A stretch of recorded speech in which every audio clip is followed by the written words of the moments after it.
Hello. So I am going to make a tuna soba noodle salad for tonight's dinner. A nice hot summer's day. It's a great dish. So we're going to start by making a marinade for our tuna steaks. Literally just a splash of soy sauce.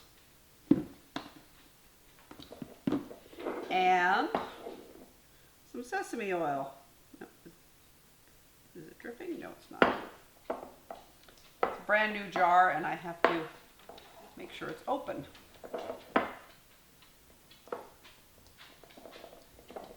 There we go. Just dribble some sesame oil in there. Put a little bit more soy in because it's not quite deep enough.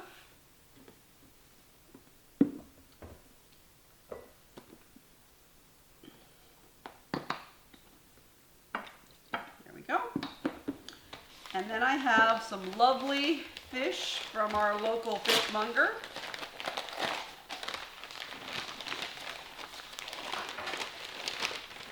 And tuna is my favorite fish. It's actually one of the only fish I eat.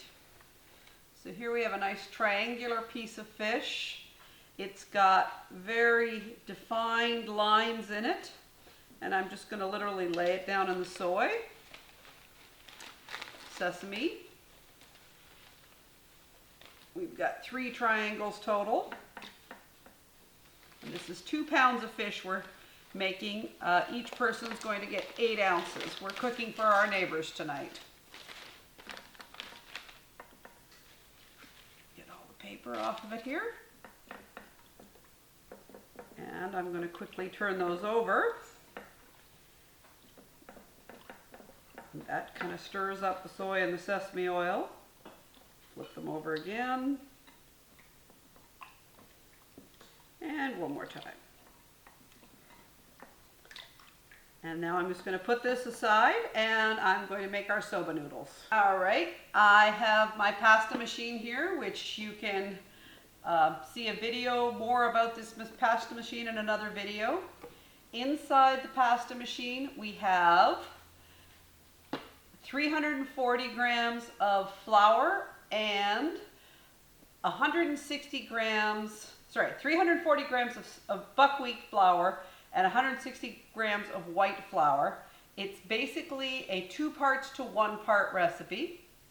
And then in my little beaker here, I have 2 eggs, and then we filled it up to the 190 milliliter level for the liquid, and I'm just whipping those up, making sure the yolks are all broken up with the fork right now.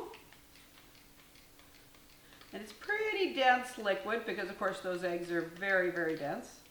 And I just want to make sure that there's no yolk left whatsoever in there. That's not blended in. And I'm just going to hit go on my machine. And it's starting to stir the flour. So I'm just going to tap the fork out there and slowly, very slowly, pour the liquid over top of the top hole, and it's going to go and get mixed in gently to our flour. There we go. And I'm just running along the crease there, making sure that all the runny egg went in. And now we wait. And this takes about 2 minutes, maybe 3. And the sound of the machine will change, and that tells me that the noodles are going to start coming out of the machine. Here I have my scraper ready, and I'm going to demonstrate with the scraper really quickly. I've got a bowl underneath basically the extruder part of the machine, and when the noodles come out, I'm going to let them get to the right length, which is almost down to the bottom of the bowl, and then I'm just going to scrape from the top down. From the top down, as quickly and sharply as possibly. I'm going to open the machine really quick here, making sure to scrape down the sides because sometimes it doesn't do that very well. It wasn't quite scraped down, so there it goes. We're getting very close now though. Now the dough inside of this is not a solid lump. It's very crumbly. The pressure of the auger in this machine is what actually makes these noodles stick together. They're going through at a great amount of force, being squeezed through tiny little holes. Almost. You can tell that the machine is starting to strain a little bit, so that means it's almost ready. And there we go. So now I'm just going to watch with my hand. Let's turn this a little bit so the camera can see the front of the machine. And there we go. We're starting to see the first bit of noodle coming out of the machine. It's truly magical.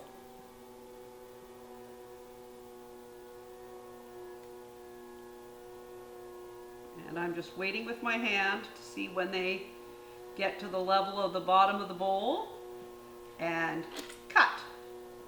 You have to do it very, very sharply and very, very quickly, or you get ragged ends. Let me show you a noodle there. Oh, a little long there. Cut.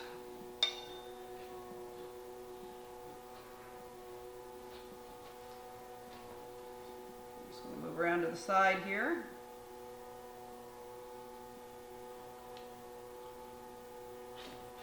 Oh, I missed some there. I'm going to try and cut those. There we go. You don't want the noodles too long because then people can't pick them up on their fork very well. There we go.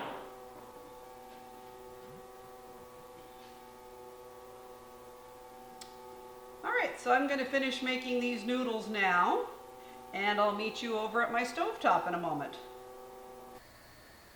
Alright, so we have our frying pan heating up here. It's a cast iron pan. It's a 12-inch pan. It's got a little bit of oil in it. And I've got the temperature on high, and this has been on the stove now for about 2 or 3 minutes. And I'm just running my hand over the top, and the heat is evenly distributed from the edges to the center. I'm getting, from about 5 inches away, I'm getting the same heat all over the pan. So this pan is now ready. Behind the frying pan there we have a pot of water boiling away, ready for noodles. And this is a really, really quick cook dish. Here's our tuna all marinated up. And I'm now going to very carefully flip it in the dressing one more time. And I'm going to place these pieces of tuna in the pan, and we're going to get a really big sizzle.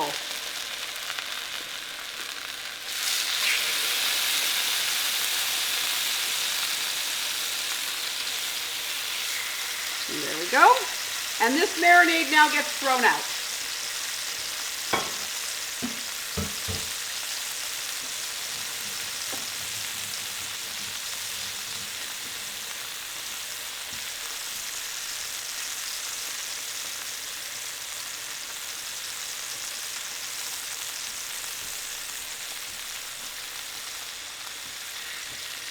So you hear the sound is already changing. Just going to move it around a little bit so it doesn't stick to the bottom of the pan. That also tells me if it's done yet. And for the blind viewers, I'm just taking a fork. Oh, it looks like I got 2 pieces on top of each other there, so let's fix that. There we go. I'm just taking a fork and pushing them around the pan just a little bit and making them slide. The fork is not touching the pan though.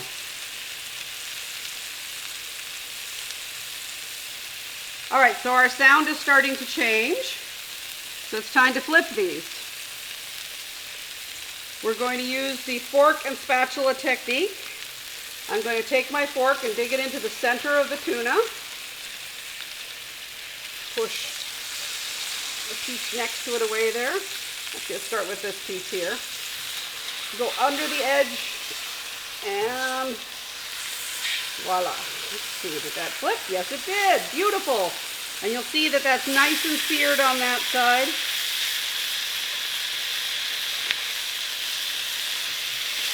Number 2.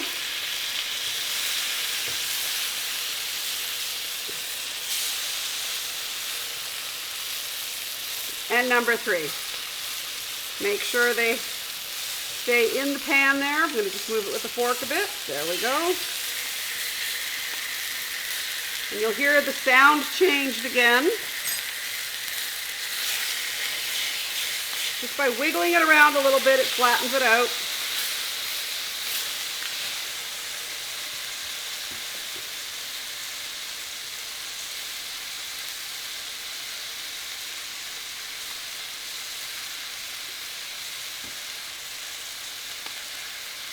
And it's already getting quieter. Just going to move them, see how much sound they make.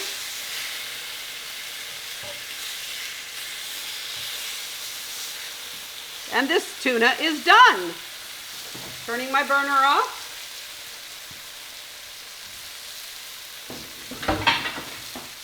Now, if we were serving this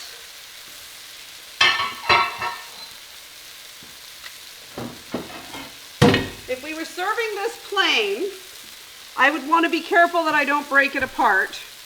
But this is going to be cut up into pieces. So I'm just going to grab with my fork and put onto the plate here.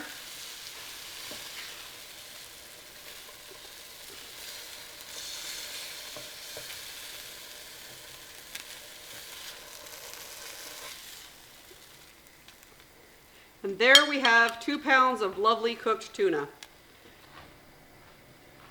Just to show you our noodles now. These are lovely. This little bowl is almost completely full. Ah, there we go. We've got some bubbling action now. I'm just going to put my lid down there. I have the lid on because the pot will boil faster with a lid on. And now I'm just going to take this noodle by the handful and put them into the pot as quickly as possible. Trying to break them up a little bit as they go in so that we don't get big clumped noodles. Okay, there we go.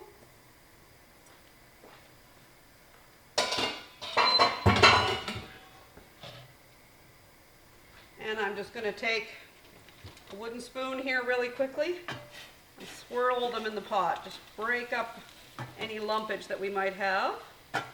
And these now only take 3 minutes to cook.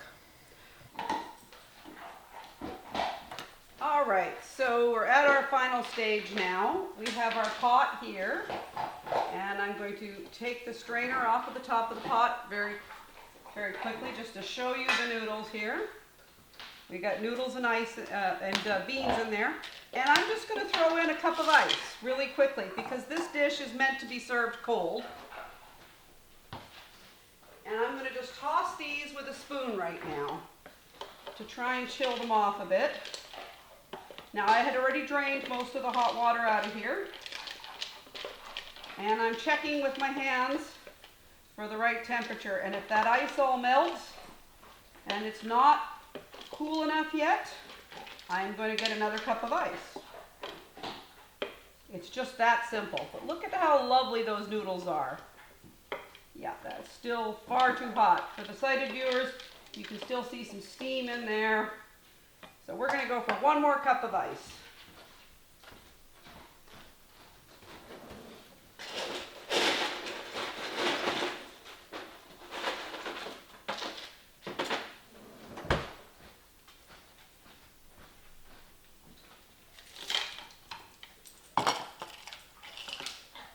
Okay. Toss these noodles with this ice.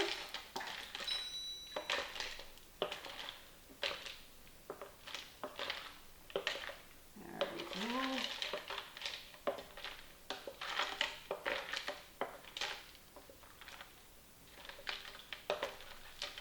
Of course, we don't want whole cubes of ice in there when we serve this, so we will drain this again. Actually, you don't want any liquid in here at all, really.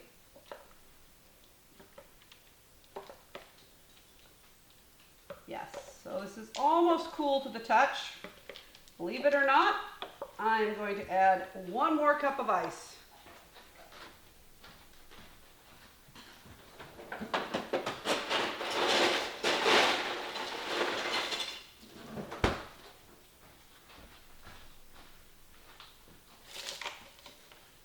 big chunk in that one. There we go. So now I can actually handle the noodles by hand. That's how cool they're getting.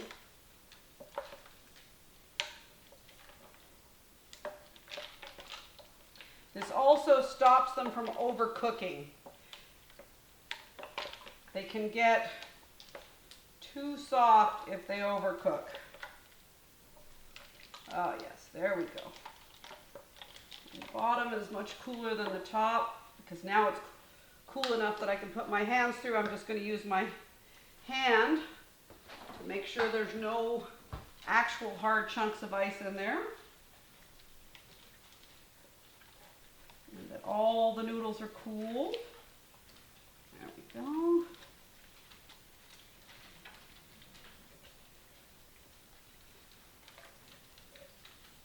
Oh, look at that. I'm going to taste one.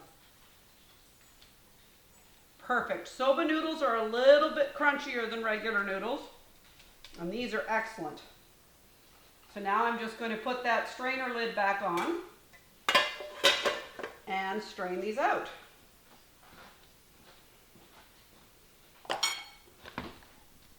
All right, so now we're going to prepare our dressing really quickly.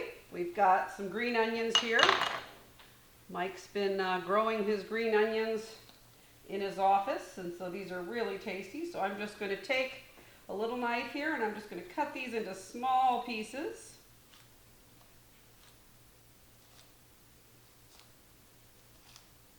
And I'm just grabbing the onion with one hand, and with the other hand I'm running the knife just past the ends of my fingers. You want fairly large pieces of green onion because you want people to know it's there. You don't want to like mince it fine.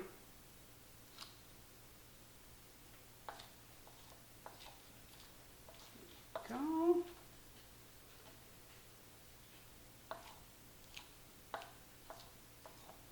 Okay. Piece is too big there. The tips are really the tastiest part of green onion. And so I have a little salad bowl here. I'm going to put these green onions into the salad bowl.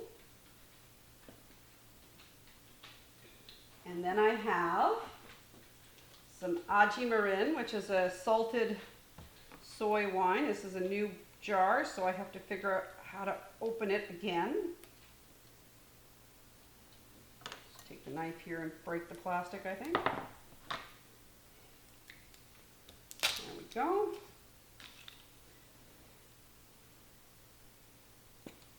And I'm going to put a splash of this in with the onions. And since it's a new bottle, I don't know really how salty it is or isn't. Again, we've got that little safety catch there I didn't catch. Okay, I'm just going to pour some in. And I'm going to just taste it here. It's pretty sweet, so not salty at all.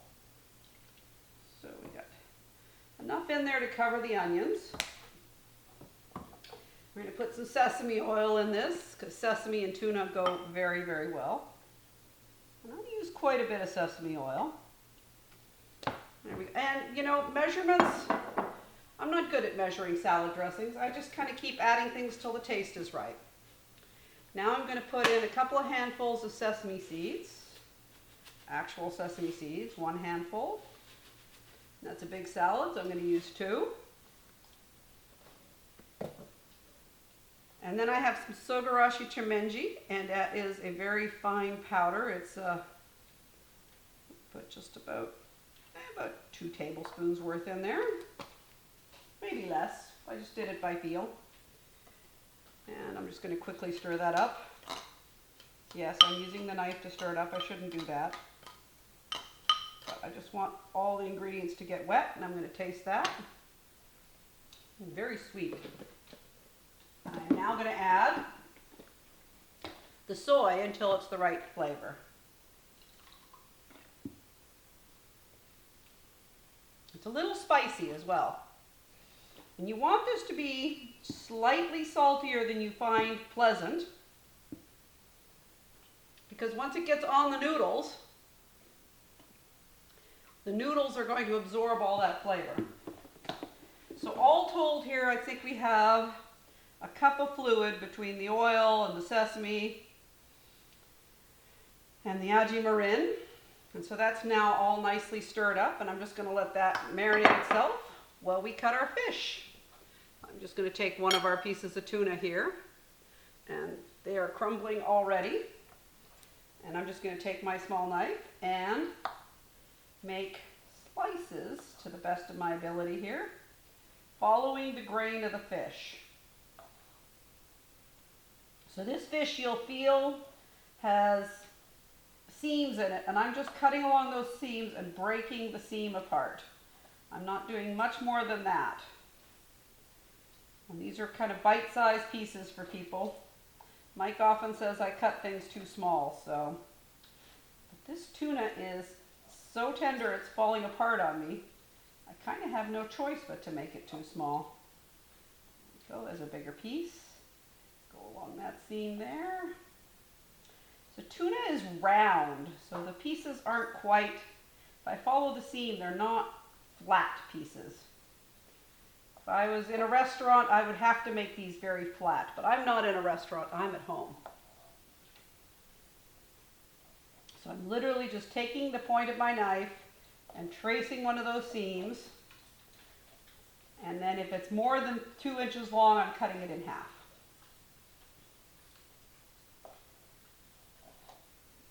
Go. Kind of crumbly, but that's okay. And I'm now just going to throw that into my bowl of noodles here.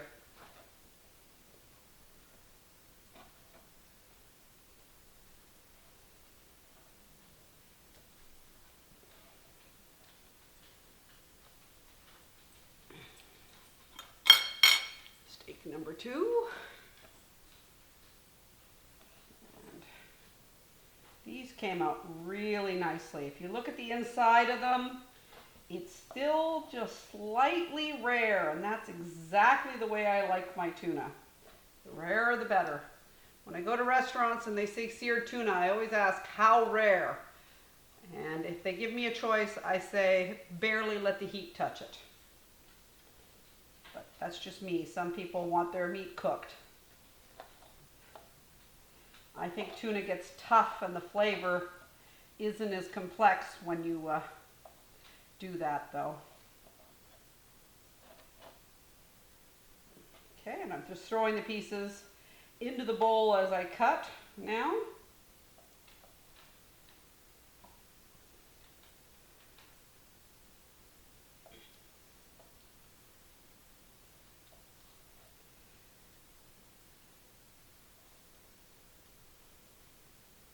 These pieces might be a little big, but that's okay.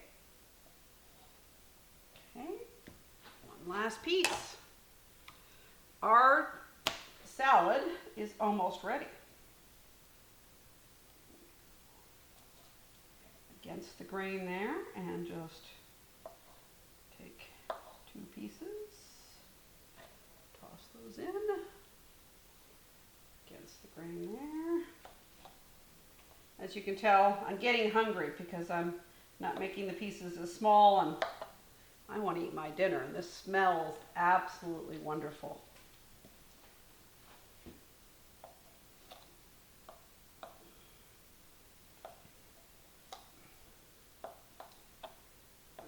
Okay, that's really crumbly.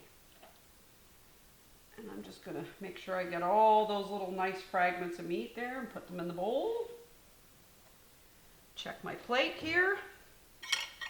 All right, let me move my cutting board aside here.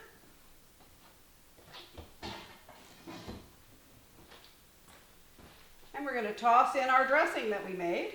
Just going to mix it up a little bit more. Excellent. And just pour it over top and toss by hand. And when you toss by hand, you can make sure everything gets fully mixed throughout the entire bowl. You don't want portions of the bowl without noodle and portions of the bowl without tuna. So that's why I always use my hands to toss something like this. So see, there was a big chunk of noodle there without tuna, so I broke it up and threw some tuna over there.